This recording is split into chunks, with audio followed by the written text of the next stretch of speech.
Samuel, tu inviteras Isaïe au sacrifice et je te ferai connaître ce que tu dois faire. Tu oindras pour moi celui que je te dirai. 10 à 18. On peut s'asseoir et continuer la lecture. Isaïe fit passer 7 fils devant Samuel et Samuel dit à Isaïe, l'Éternel n'a choisi aucun d'eux. Puis Samuel dit à Isaïe, sont ceux-là tous tes fils? Il répondit, il reste le plus jeune, mais il fait paître les brebis. Alors Samuel dit à Isaïe, envoie-le chercher, car nous ne placerons pas avant qu'il ne soit venu. Isaïe l'envoya chercher. Or, il était blond, avec de beaux yeux et une belle figure. L'Éternel dit à Samuel, lève-toi, oins-le, car c'est lui. Samuel prit la corne d'huile et l'oignit et s'en alla à Rama. L'esprit de l'Éternel se retira de Saül, qui fut agité par un mauvais esprit venant de l'Éternel.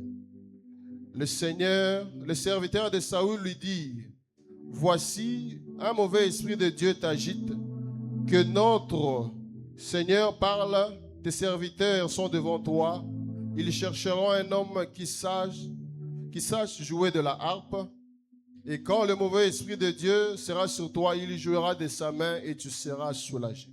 Saül répondit à ses serviteurs, trouve-moi donc un homme qui joue bien, amenez-le-moi. L'un des serviteurs prit la parole et dit, voici, j'ai vu un fils d'Isaïe, Béthélémite, qui sait jouer. C'est aussi un homme fort et vaillant, un guerrier parlant bien et d'une belle figure. L'Éternel est avec lui.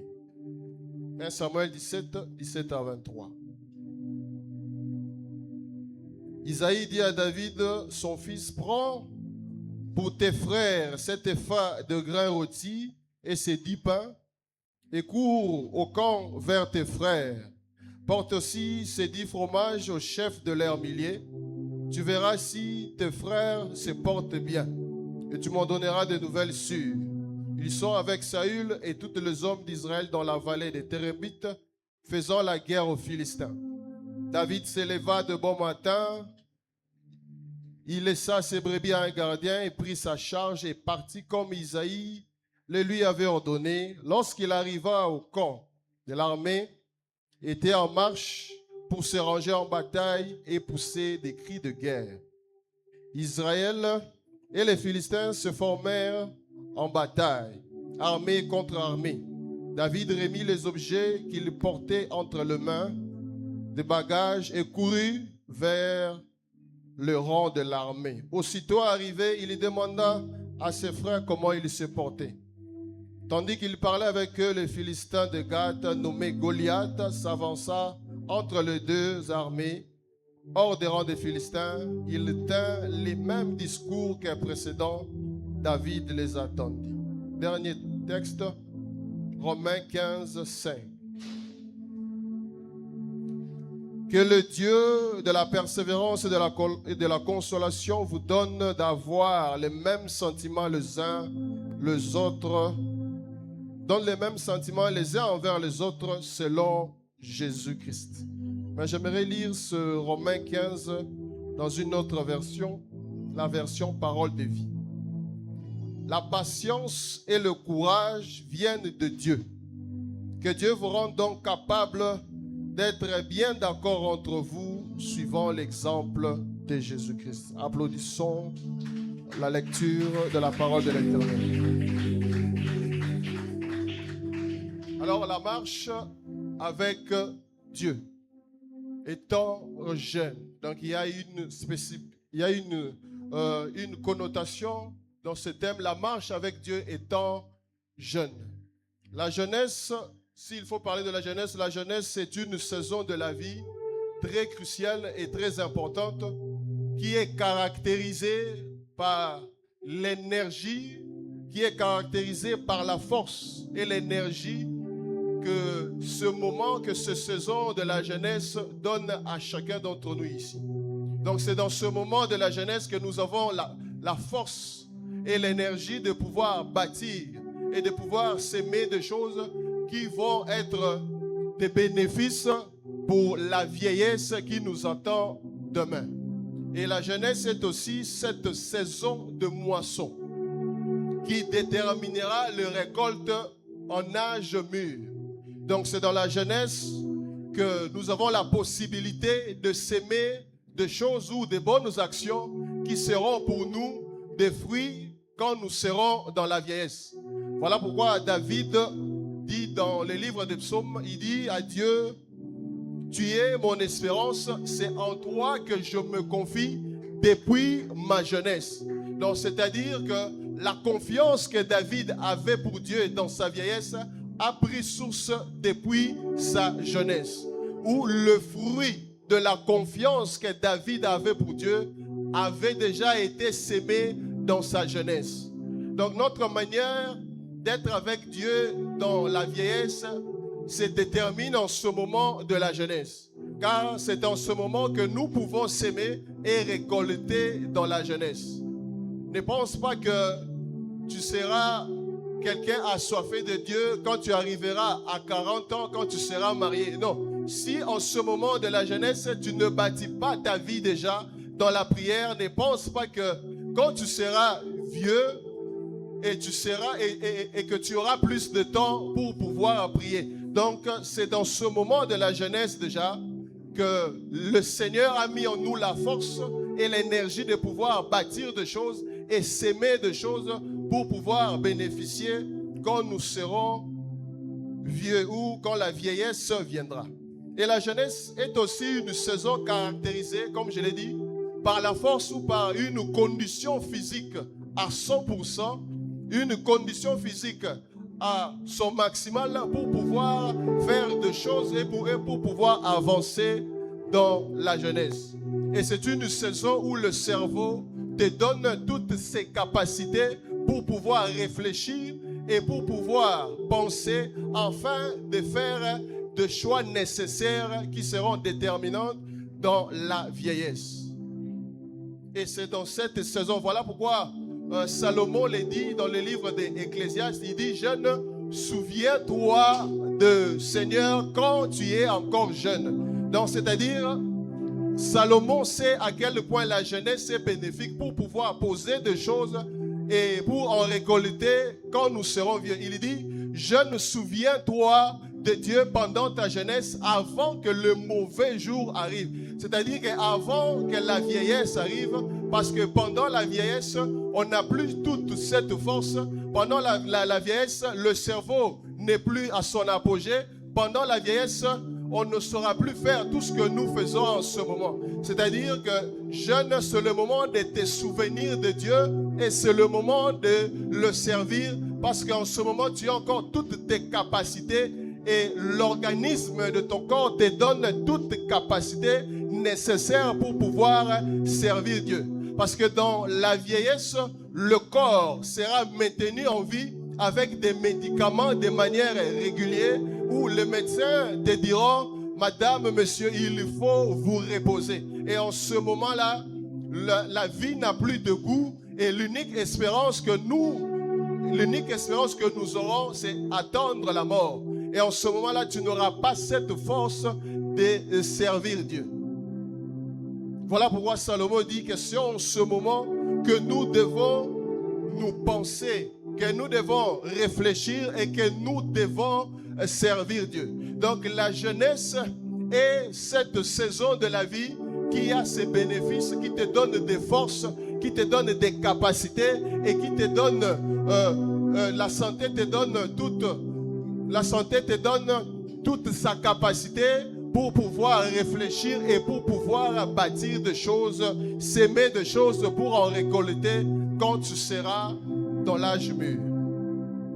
Et ainsi, la jeunesse n'est pas seulement ce moment de rivières paisibles, mais la jeunesse, il nous arrive aussi dans la jeunesse avoir des saisons où tout est compliqué, avoir des saisons de crise.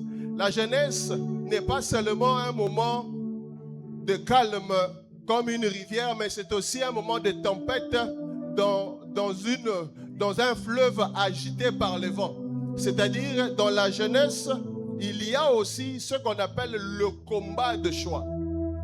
Le choix que nous allons en bénéficier dans la jeunesse, le combat se passe, que nous allons en bénéficier dans la vieillesse, le combat se passe dès maintenant dans la jeunesse.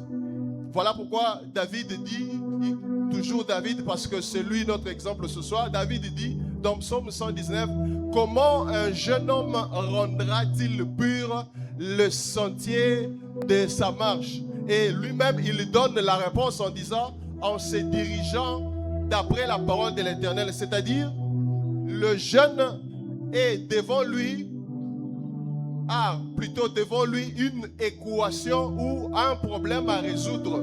C'est de rendre pur ce sentier, c'est-à-dire rendre pur la marche de sa vie. Et pour cela, David donne déjà une réponse. Il dit, en se dirigeant d'après la parole de l'Éternel. C'est-à-dire, cette solution que David donne, c'est un choix à faire. Le combat est de savoir rendre pur ses sentiers.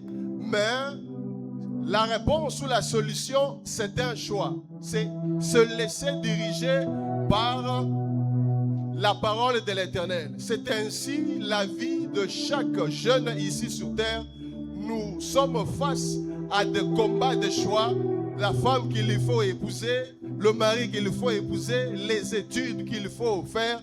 Tous ces choix-là sont tellement capitaux à poser déjà dans la jeunesse, afin d'en récolter dans la vieillesse. Et la jeunesse est aussi une saison de grande vulnérabilité à cause de l'inexpérience de la vie. La jeunesse est une saison de grande vulnérabilité aux tentations parce que dans ce moment de la jeunesse, le jeune a encore ou fait encore suite à une inexpérience de la vie. Et la vulnérabilité aux tentations font suite à ce que le jeune découvre dans son corps. Donc, c'est-à-dire que le jeune, dans ce moment de la jeunesse, le jeune fait face à deux découvertes.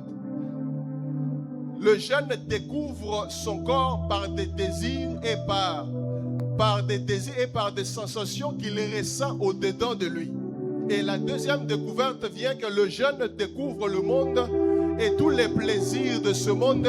Malheureusement, les plaisirs de ce monde ont une influence négative car le diable règne dans ce monde. Voilà pourquoi un jeune mal orienté, un jeune qui n'est pas encadré, un jeune qui est très mal orienté peut facilement se laisser emporter par le plaisir de ce monde ou les choses de ce monde et mal utiliser les désirs ou les sensations qu'il ressent au-dedans de lui. Et voilà pourquoi aujourd'hui nous faisons suite à des immoralités sexuelles, parce que le jeune, dans cette saison de la jeunesse, le jeune découvre son corps, les désirs qu'il ressent au-dedans de lui. Et ces désirs sont tellement mis et gérés dans le monde par les affaires du diable. Voilà pourquoi un jeune, dans ce moment de découverte de son corps, s'il n'est pas encadré, il risque de se perdre à cause du plaisir du monde. Voilà pourquoi Dieu lui-même, connaissant tout ça, il faisait déjà entrer certains de ses serviteurs déjà enfants, de façon que ce moment de la jeunesse ne puisse pas les emporter. Il a placé Jérémie déjà enfant étant qu'un prophète. Il a dit à Jérémie, Jérémie va prophétiser. Même Jérémie lui dit, je suis encore un enfant. Et lui dit, qui t'a dit que tu es encore un enfant? La Bible nous parle de Samuel dont sa mère est allée les déposer déjà dans le temple bien trop jeune, de façon que ce moment-là ne puisse pas les arriver et qu'ils soient déjà encadrés dans l'église. Voilà pourquoi Paul, connaissant tout ça, il dit à Timothée, fuis les passions de la jeunesse. Paul dit à Timothée, fuis les passions de la jeunesse, et il donne la solution. Comment fuir les passions de la jeunesse? En recherchant la foi, en recherchant la charité avec ceux qui invoquent l'Éternel. Mais Salomon dit, jeune, réjouis-toi de la jeunesse, mais sache que tu seras appelé en jugement. Donc la jeunesse est un peu ce moment-là.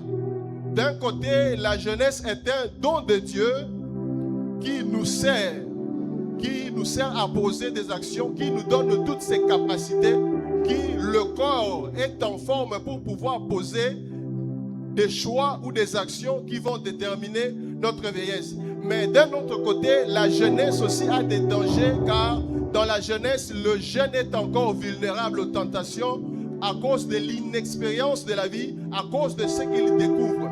Voilà pourquoi face à ces deux réalités de la jeunesse, la marche avec Dieu est importante parce que Dieu nous permet de contrôler le deux aspects de la jeunesse.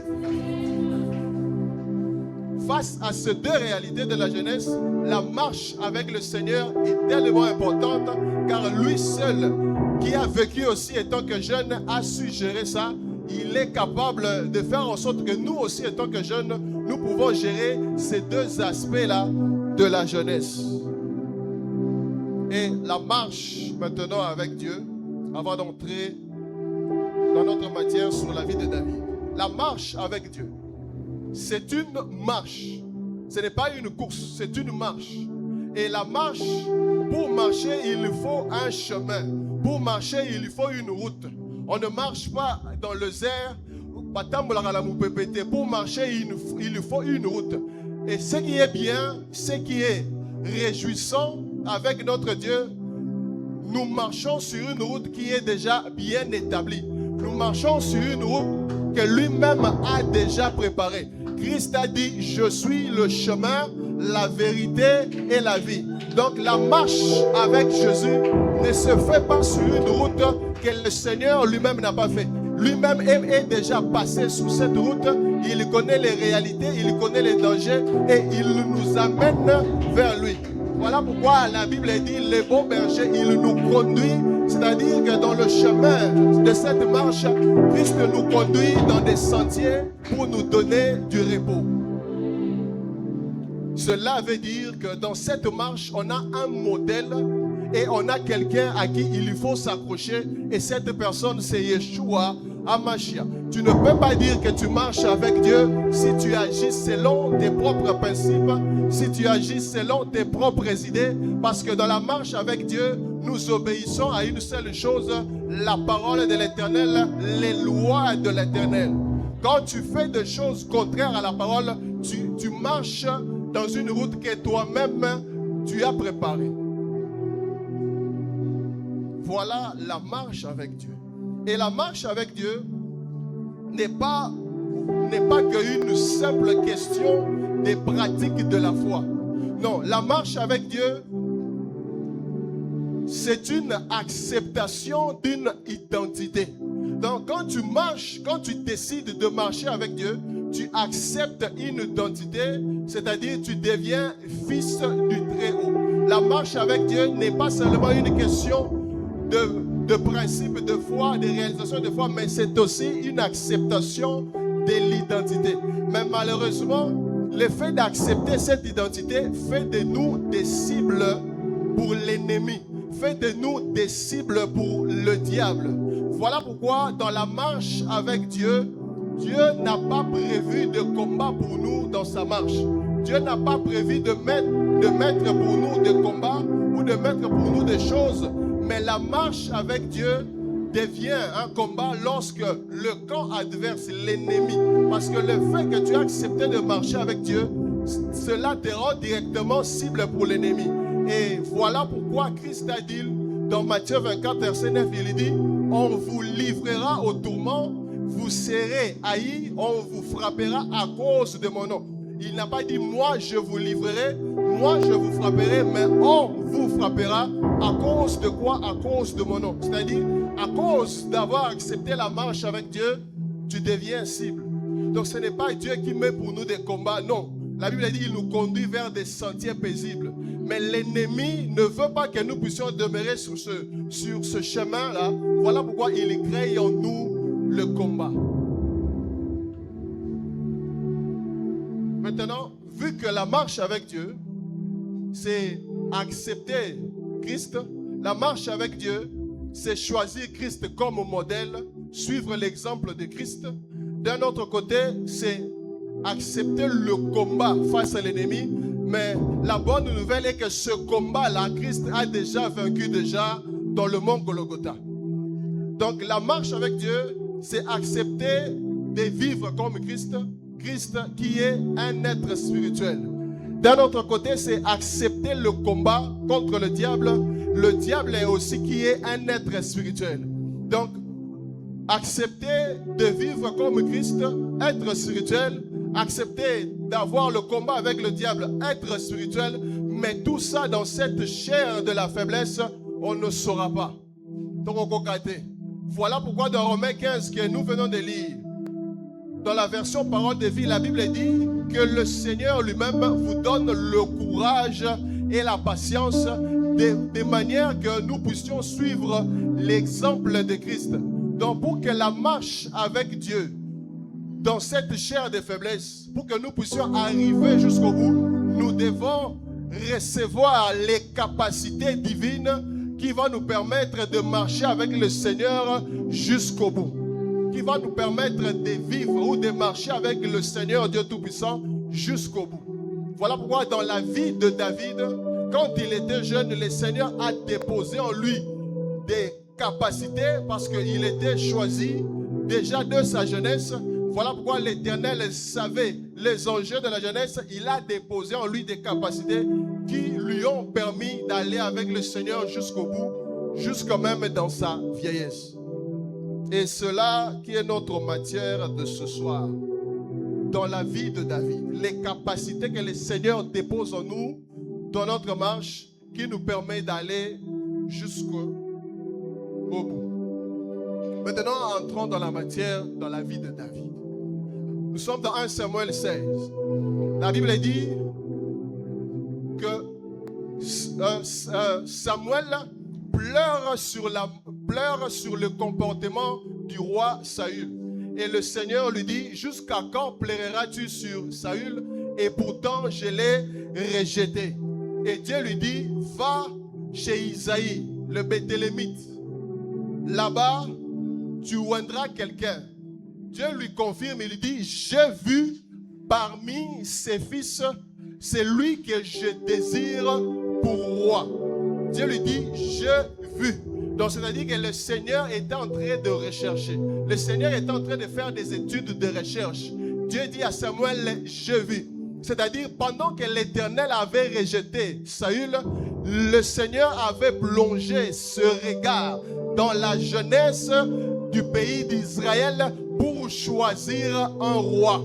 J'aimerais dire à un jeune aujourd'hui, nous sommes l'objet du regard de l'Éternel pour pouvoir apporter une touche nouvelle dans une situation, famille, église ou crise il y a dedans. Quand l'Éternel veut changer des choses, il plonge ses regards dans la jeunesse comme il avait fait en Israël pour pouvoir apporter quelque chose de nouvel. Mais maintenant, quand le Seigneur plonge les regards dans ta vie, dans ta famille, où il y a des crises et il veut apporter quelques structures nouvelles, comment l'Éternel te trouve? Comment l'Éternel te trouve? Le Seigneur a plongé ses regards pour pouvoir apporter quelque chose. J'aimerais dire aux jeunes de mon pays, nous sommes cette saison de la jeunesse où nous sommes cette étape de la vie où que l'Éternel a choisi afin d'apporter quelque chose de nouvel dans ces pays. Mais malheureusement, c'est nous la jeunesse que nous nous réveillons le matin pour danser Mukomboso. C'est nous cette jeunesse que nous nous réveillons pour faire des bêtises. Nous sommes plus dans des bêtises que dans des choses sérieuses. Quand l'Éternel regarde la jeunesse de ce pays, il nous voit comment? Comment il peut choisir quelqu'un pour apporter des choses nouvelles dans cette jeunesse? J'aimerais dire aux jeunes de l'hôtel de parfum, c'est le moment de se réveiller afin d'apporter le standard haut de cette église. Car c'est en vous que l'Éternel veut faire de choses nouvelles. Il faut se réveiller. Il faut se réveiller. Et Paul, qui est venu des années plus tard, des siècles même plus tard, dit dans Acte 13, il explique très bien cette situation quand il était à Antioche. Il dit, l'Éternel, rejetant Saül, l'Éternel a dit, j'ai trouvé un homme selon mon cœur pour accomplir mes volontés. C'est-à-dire que pour trouver, il faut chercher. Le Seigneur lui-même a dit, celui qui cherche trouvera. Donc le Seigneur est en train de faire des études de recherche. Je ne sais pas combien de temps ça lui a pris pour trouver David, mais l'Éternel avait trouvé. Le Seigneur cherche quelqu'un pour apporter des choses nouvelles dans ta famille. Le Seigneur cherche quelqu'un et c'est un jeune pour pouvoir apporter de la fraîcheur. Mais où es-tu quand l'Éternel te cherche? Où es-tu quand l'Éternel fait des études de recherche dans votre famille? Où es-tu quand l'Éternel fait cela? Et quand Samuel arrive maintenant chez Isaïe, le père de David, Dieu a dit à Samuel, vas-y, je trouvé quelqu'un. Mais Samuel arrive chez Isaïe, Samuel s'associe avec Isaïe, eux deux commencent à faire un choix eux-mêmes.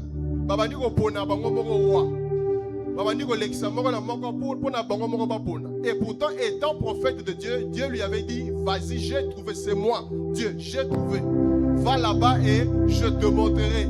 Il devrait arriver et implorer Dieu que le Seigneur lui montre. Mais eux-mêmes, abandonnent ça la choix. Je vais dire à un jeune, même si ce monde ou ce pays ne nous choisit pas, nous sommes choisis par l'Éternel pour pouvoir apporter de choses nouvelles. Mais c'est à nous de se réveiller. C'est à nous de se réveiller. C'est à nous de se réveiller. Et quand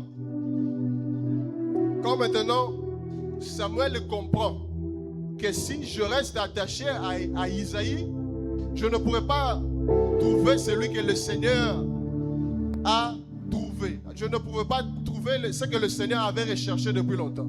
Il dit maintenant, est-ce que sont là tous tes fils? Et Isaïe lui dit non, il reste un qui est encore berger. Mais il est berger, comme si pour que quelqu'un puisse devenir roi, cela dépend de son travail, cela dépend de son diplôme. C'est le père de David qui dit à Samuel, il reste un, le plus jeune, mais il fait paître les brebis, comme si le travail de faire paître le brebis allait déranger le Seigneur. Or, lui-même, il est le bon berger. Assis sur son trône, il est le bon berger. Et Samuel, il dit à Isaïe, apporte-le-moi. Et quand maintenant David arrive devant Samuel, Dieu dit à Samuel, lève-toi. Moi et toi, nous savons qu'on se lève souvent quand une autorité fait son entrée.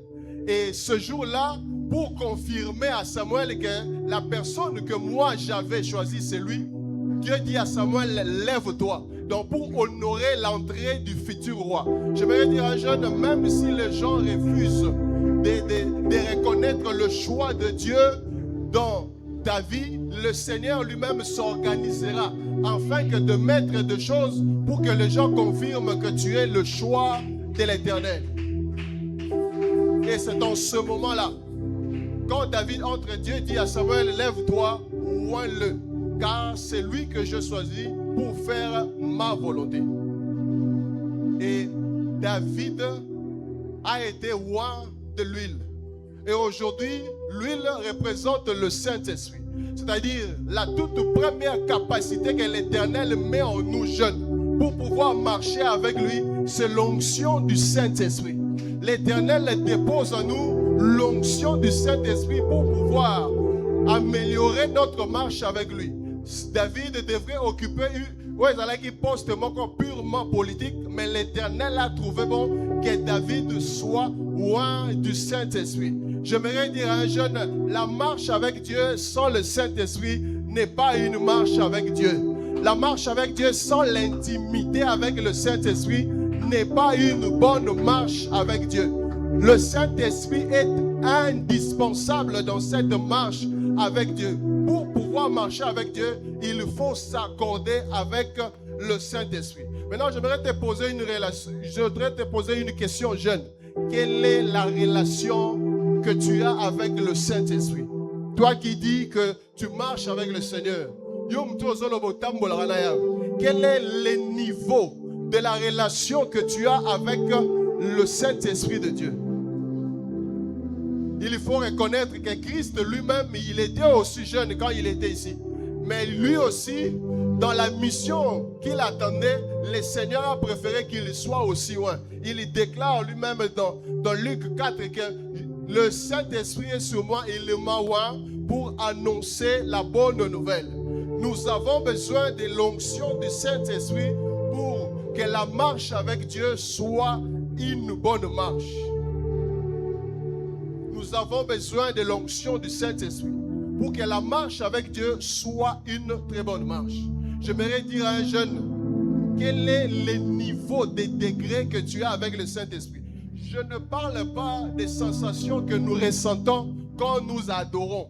Je ne parle pas des sensations que nous ressentons quand nous louons. Quand l'atmosphère, quand le pianiste joue quelque chose, ça nous pousse, ça nous plonge. Non, je parle d'une intimité.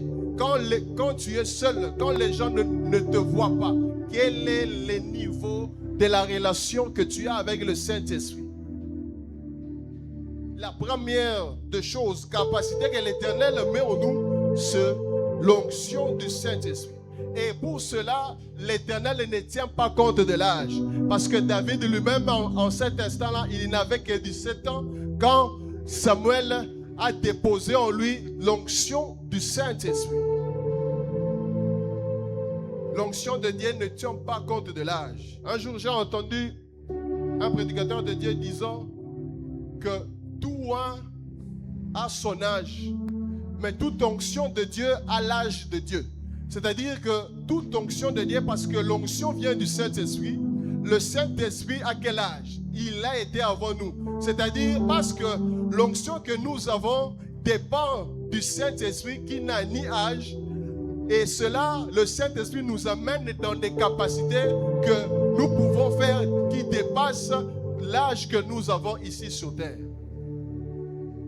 Quel est le niveau de ta relation avec le Saint-Esprit? Porteur de nouvelles choses que nous sommes jeunes. Sans le Saint-Esprit, tu ne pourras pas porter de fruits. Parce que dans le Saint-Esprit, il y a des fruits de l'Esprit. Aujourd'hui, nous sommes de jeunes dans cette génération, nous courons derrière le don. Mais personne ne veut porter de fruits. Le don, le diable aussi peut le porter. Mais le fruit du Saint-Esprit, le diable ne peut pas le porter. C'est le fruit du Saint-Esprit qui détermine que nous sommes réellement des jeunes ancrés dans une relation avec le Saint-Esprit. Et l'onction du Saint-Esprit, cela est premièrement obtenu le jour où nous avons été baptisés. Je ne sais pas s'il y a quelqu'un ici qui n'est pas encore passé par là. Et ce soir, l'Éternel te parle. Fais-toi baptiser afin que tu reçoives cette promesse. Comme Pierre l'avait dit, c'est une promesse que l'Éternel a faite pour vous, le Saint-Esprit. Et toi qui es baptisé, sache comment garder l'onction ou le Saint-Esprit qui est en toi. Parce que paix plus paix égale paix. Prière plus parole égale puissance du Saint-Esprit. Tu ne peux pas obtenir l'onction, la puissance du Saint-Esprit d'une manière ailleurs, si ce n'est que par la parole de Dieu et par la prière. Car c'est lui qui sait parler à Dieu et qui sait écouter Dieu dans la méditation. Cette personne sait comment parler aux hommes. Nous avons besoin de l'onction du Saint-Esprit. Et la Bible dit que l'Esprit de l'Éternel se retire chez Saül et se place dans la vie de David. Et Saül devient sans Dieu. Et c'est en ce moment-là que le mauvais esprit entre dans Saül. Maintenant, parce que David devait être roi, mais il devait d'abord apprendre comment on gère le pays, comment un roi se comporte. Le Seigneur a trouvé mieux de le placer dans la maison de Saül. Mais comment faire entrer David dans la maison de Saül? C'est là en ce moment que l'onction du Saint-Esprit entre dans le don que David avait, la musique. Et la musique de David devient une source de délivrance. David maintenant peut entrer chez Saül jouer sa musique et sa musique devenant une source de délivrance peut délivrer David. J'aimerais dire à quelqu'un qui sert Dieu, sans le Saint-Esprit, ton service pour Dieu est zéro. Sans le Saint-Esprit, car le Saint-Esprit peut impacter ce que l'Éternel a déposé, le don qui est en toi. Sans le Saint-Esprit, le don qui est en toi ne peut pas avoir de l'impact. La musique de David a eu de l'impact quand il a été roi, et cette musique est devenue une source de délivrance afin de pouvoir délivrer Saül. J'aimerais parler aux intercesseurs, je veux parler aux chantres, aux prédicateurs, aux modérateurs. Nous avons besoin de l'onction du Saint-Esprit, de façon que le don que nous avons puisse être une source de délivrance. Car c'est en cela que l'Éternel saura nous placer dans des endroits qu'il faut pour nous, pour pouvoir grandir. L'onction du Saint-Esprit. Quand on devient intime avec le Saint-Esprit, l'Éternel sait maintenant où nous placer de façon que là où nous sommes, nous puissions impacter. Avec l'onction du Saint-Esprit, nous sommes capables d'impacter. Nous parlons des impacts du Saint-Esprit, mais sans l'onction du Saint-Esprit, cela n'est pas réalisable. Maintenant, quand le serviteur de Saül est allé chercher David, il dit à Saül, j'ai trouvé un fils d'Isaïe, qui est fort, qui parle bien, qui est un vaillant guerrier. Mais ce qui m'a intéressé, il dit, c'est un jeune homme qui parle bien. C'est-à-dire, malgré son onction, David était quelqu'un qui parlait bien, quelqu'un de respectueux. Jeunes que nous sommes aujourd'hui, nous vivons dans un milieu de jeunes qui disent avoir l'onction du Saint-Esprit, avoir le Saint-Esprit, mais dans le caractère propose autre chose. Dans le caractère, nous voyons autre chose. Quelqu'un qui se dit avoir l'onction du Saint-Esprit, mais yewanande o bamonaka impoli et pas na bango, yewanande o bamonaka malbouche et pas na bango, yewanande oyo insolence et fandi et pas na bango, yewanande oyo moyen de repasser mot des athées parce que il ou elle te répondra de mauvaises manières. L'onction du Saint-Esprit ne peut pas te saisir sans te changer en fond. C'est que tu n'as pas l'onction du Saint-Esprit, tu as juste des sensations. C'est-à-dire, aux gens la réchaud déjà ici, débranché qui monte et tigali, mais aux a déjà débranché. Voilà pourquoi tu portes des choses qui sont contraires à ce que le Saint-Esprit peut mettre au-dedans de quelqu'un. Aujourd'hui, nous avons des gens qui parlent en langue, mais dès qu'il descend, il est capable de faire toute autre chose. L'onction du Saint-Esprit ne peut pas seulement te donner des dons, mais sans changer le fond de toi.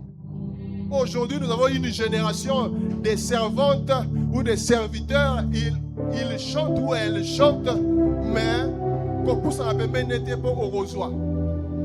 Azana. Kopousa Rabembe n'était pas à vous répondre.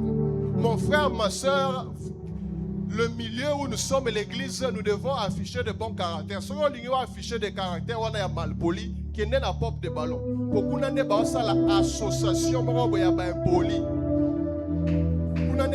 L'association, il y a qui ont des répondants. Émission à bien aux États-Unis. Et qui est France, c'est bien. Et il y a les impolis, pour pas qu'ils ne répondent.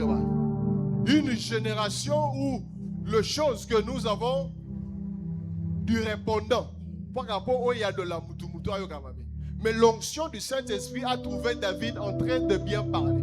Le serviteur a dit, c'est un jeune homme qui parle bien. Ayons l'onction qui change aussi nos caractères.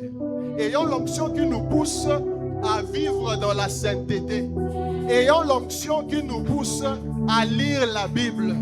Ayons l'onction qui nous pousse à prier. Ayons l'onction qui nous pousse pas seulement à faire des shabababa, mais l'onction qui nous pousse à lire la Bible et à prier. La Bible dit quelque part que l'onction vous enseigne. L'onction vous enseignera de bien vivre. L'onction vous enseignera de bien parler aux gens. L'onction vous enseignera de lire la Bible. Quelle est la dernière fois que tu as lu la Bible? Quelqu'un qui marche avec Dieu. Parce que vous avez la Bible.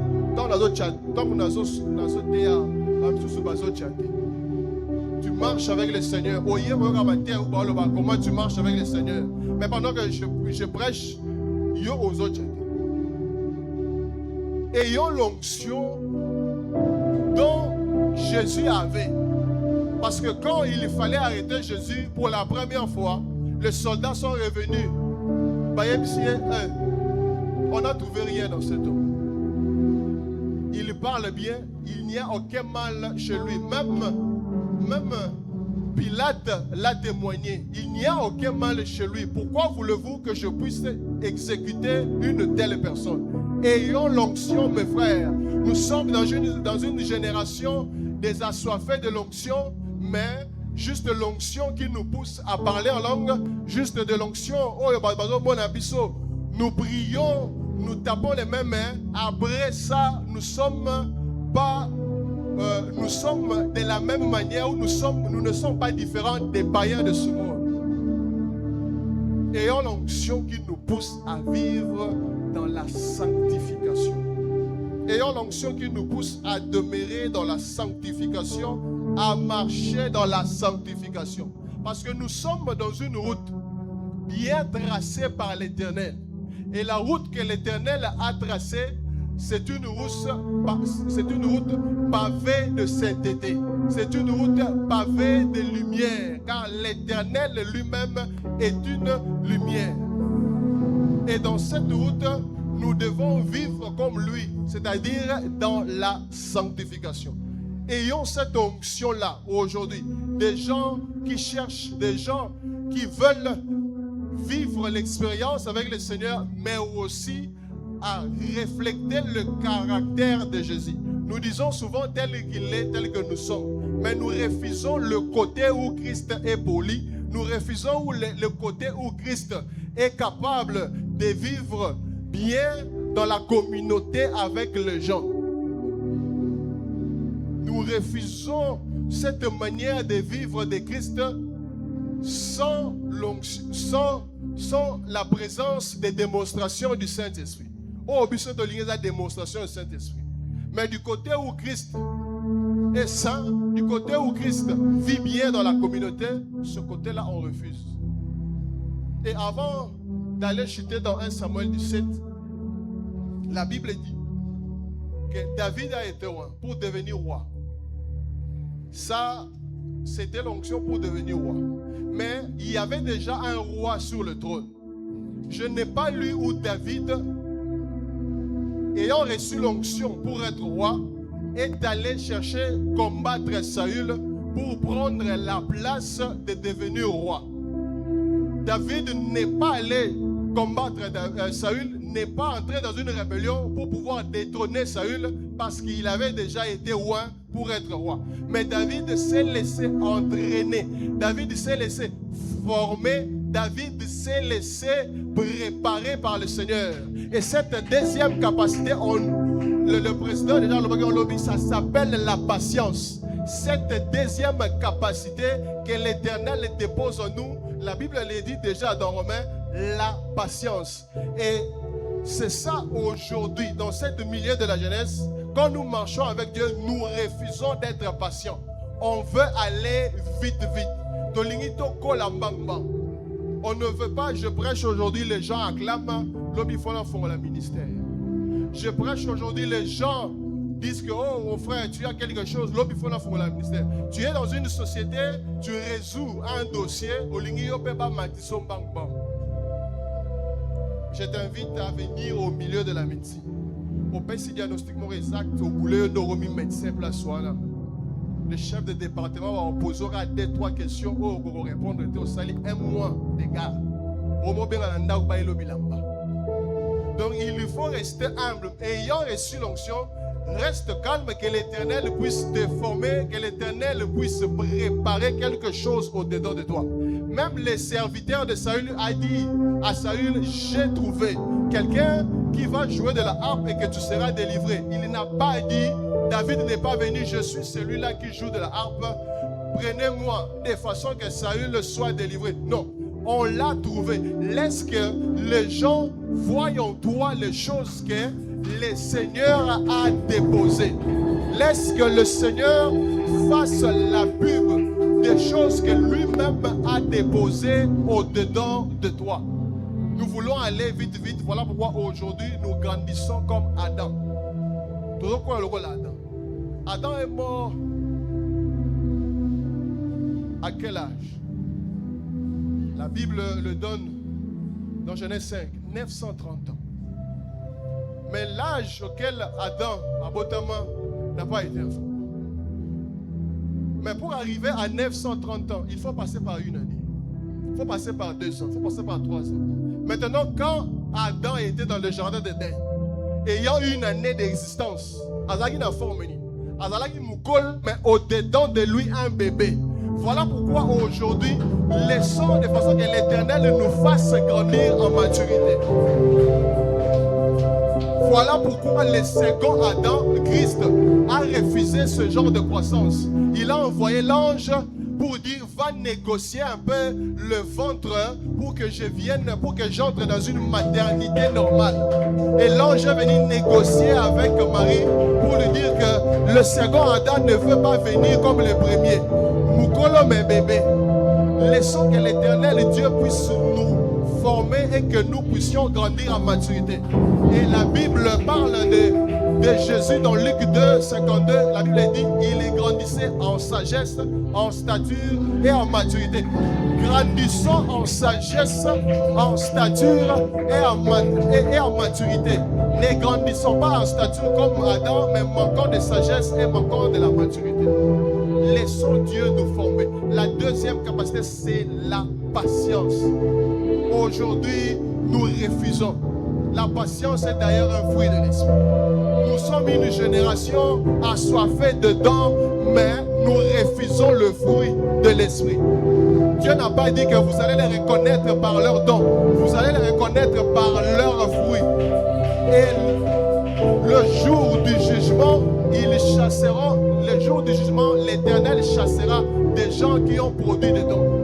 N'avons-nous pas prophétisé en ton nom? Non. N'avons-nous pas guéri les malades en ton nom? Non. N'avons-nous pas ressuscité des morts? Non. Mais qu'est-ce que l'Éternel leur dit? Je ne vous ai jamais connu. Retirez-vous de moi, vous qui commettez l'iniquité. Le diable est capable de produire des dons, mais il est incapable de produire le fruit. Parce que le fruit, c'est quelque chose qui vient du cœur du Saint-Esprit. Recherchons l'onction qui nous pousse à vivre mieux avec les autres et à marcher dans cette route avec le Saint-Esprit. L'onction sans la patience, c'est de la potion magique. Parce que dans un Obélix où quelqu'un prend la potion magique, il devient directement à la capacité de mais l'onction de Dieu, quand tu le prends, tu grandis un peu en sagesse, tu grandis un peu en maturité, tu grandis un peu en stature, tu grandis. Grandissons comme le Seigneur a grandi. Il était Dieu. Imaginez maman et Maria, il sait que nous sommes Amoni aveugle, Angela. Il dit, ce n'est pas mon heure, je n'ai pas encore, j'aimerais que ça puisse grandir au-dedans de moi. Ce n'est pas encore mon heure, il passe sa route. Il voit des lépreux à l'âge de 12 ans, 15 ans, il était Dieu, il pouvait le faire. Mais parce qu'il voulait que les choses grandissent, il dit, bon, je passe. Voilà pourquoi à l'âge de 12 ans, il est allé un peu tester cela dans le temple autour des souverains sacrificateurs. Tester en réellement si cette chose grandit déjà. Laissons l'Éternel nous former petit à petit et grandissons. Ne voulons pas un Dieu qui donne de la potion magique, mais voulons un Dieu qui donne de l'onction. 1 Samuel 17. Et c'est par là que nous allons terminer. Aujourd'hui, nous pensons que gérer l'église, c'est quelque chose de facile. Gérer l'église, c'est quelque chose de facile. Quand je monte dans le bureau de mon pasteur, dans mon arrière, toujours là-bas, Doliprane. Mon fils, fièvre bêting, et tout ça, ceux qui viennent à fièvre bêting à cause de l'église et moi. Non, laissez que le Seigneur nous forme petit à petit. Laissez que l'onction grandisse petit à petit avec la patience. L'onction sans la patience, ce n'est pas l'onction. 1 Samuel 17. Troisième capacité. Le courage. David était quelqu'un patient, mais ayant beaucoup plus de courage. Parce que quand tu es loin et que tu patientes, l'onction va produire en toi le courage d'affronter certaines choses au Yomoro d'humanité. Affronter, faire des choses que toi-même tu ne pouvais pas y croire. Dans 1 Samuel 17, la ville est assiégée par les Philistins. Et Dieu dit, et Saül, informé de la guerre, il prend les frères de David qui étaient aussi dans l'armée. Mais ici, David, rentre chez ton père. Parce que David était venu vivre auprès de Saül. Mais ici, David, rentre chez ton père. J'aimerais dire à quelqu'un, toi qui es loin, toi qui es patient, il y a des épreuves qui sont devant nous, que nous sommes dans l'obligation de l'affronter, car ces épreuves nous font entrer dans la gloire que l'Éternel avait prévue pour nous. Attention que Yélion a 16 ans, 15 ans, je ne sais pas quel âge où les épreuves vont commencer dans ta vie. Si le Seigneur a mis ça au devant de toi, parce qu'il sait que tu en es capable. Ne te dis pas que je ne saurais pas. Ne laisse pas les gens te dire que tu es incapable. Mais crois en ce Dieu qui a mis des choses au-dedans de toi pour affronter la situation devant toi. On a renvoyé David chez son père pour paître les brebis. Il y a un qui presque étendant, il y a Saül à vivre dans la maison royale. Mais l'Éternel qui sait les choses qu'il a mis en toi, il est le metteur en scène par excellence. Il fera des choses pour te lancer dans la chose. J'aimerais témoigner un peu sur ça, l'amour. En tout cas, l'Éternel, quand il choisit quelqu'un à l'Axarabindis, je suis celui que l'Éternel a montré plusieurs fois des indices pour le servir. Mais Tokima.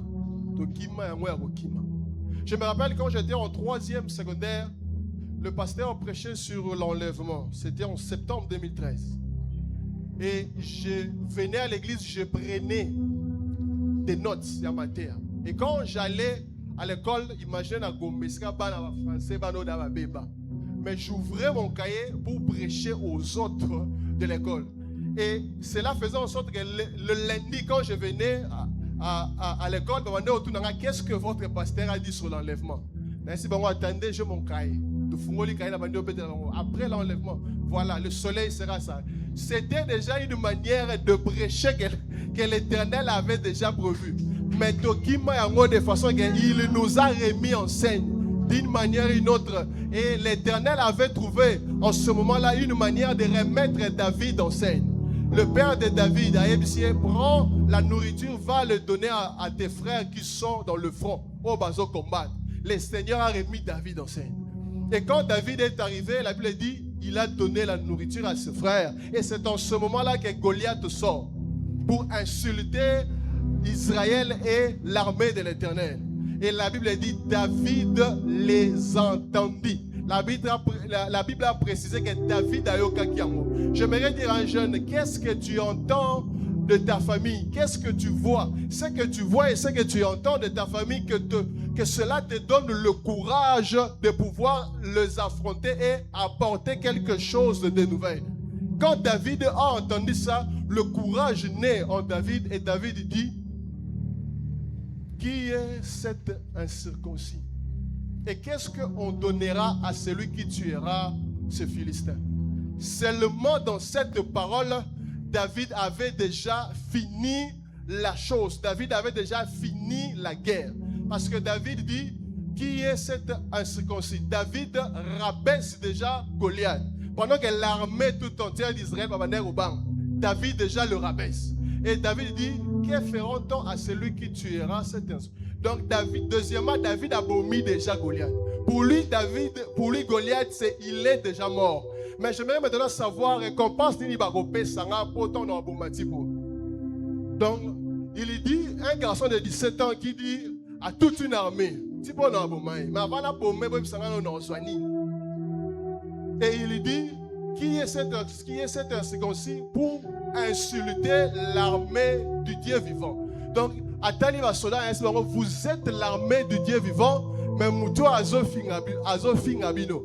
Et il dit encore, on va m'offrir quoi? Parce que cette circoncis fera en sorte que l'opprobre ou la honte puisse quitter Israël.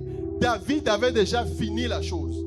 J'aimerais dire à un jeune, quand tu es loin, quand tu es patient et que tu es courageux dans ta marche avec le Seigneur, tes paroles seront déjà quelque chose engagé par le ciel. Tout ce que tu diras, le ciel sera engagé. Parce qu'il dit, tout ce que vous lierez sur la terre sera lié dans le ciel. Ce jour-là, l'Éternel était assis sur son trône. Il a dit à Michael, David a déjà parlé, commencé déjà à faire quelque chose pour que Goliath puisse mourir. Et la Bible dit que cette parole, Saül. David est arrivé auprès de Saül et David parle au roi. Il dit au roi que personne ne se décourage. Un gamin de 17 ans qui rassure toute une nation. J'aimerais te dire, tu es ce jeune porteur de la bonne nouvelle pour rassurer ta famille, pour rassurer ton église, pour rassurer ce pays. Et c'est là que Saül propose à David son armure. Il dit, bon, mais là, tu as au moins l'armure de façon que le combat soit équitable. J'aimerais dire à un jeune, dans la marche avec le Seigneur, les gens viendront nous proposer des choses. Le monde nous proposera des choses pour pouvoir emprunter l'armure dans le monde. Mais ne prends pas ce que le monde va te proposer. Le monde te proposera d'aller toucher à la magie pour s'enrichir. Le monde te proposera de coucher avec quelqu'un pour devenir, je ne sais pas, directeur, pour avoir une voiture, pour avoir, je ne sais pas. Le monde te proposera de coucher pour l'iPhone. Pour l'iPhone. Refuse les propositions de ce monde. David a dit, Simbade. Simbade. Il dit, ton serviteur a combattu des lions, a combattu des loups dans le secret. Ton armure est ce que tu fais dans le secret, dans la prière, dans le jeûne, dans la méditation. C'est ça ton armure. Jésus-Christ est ton armure. David a refusé. Et c'est ainsi que quand l'affrontement entre David et Goliath devrait commencer, Goliath dit à David, tu viens de...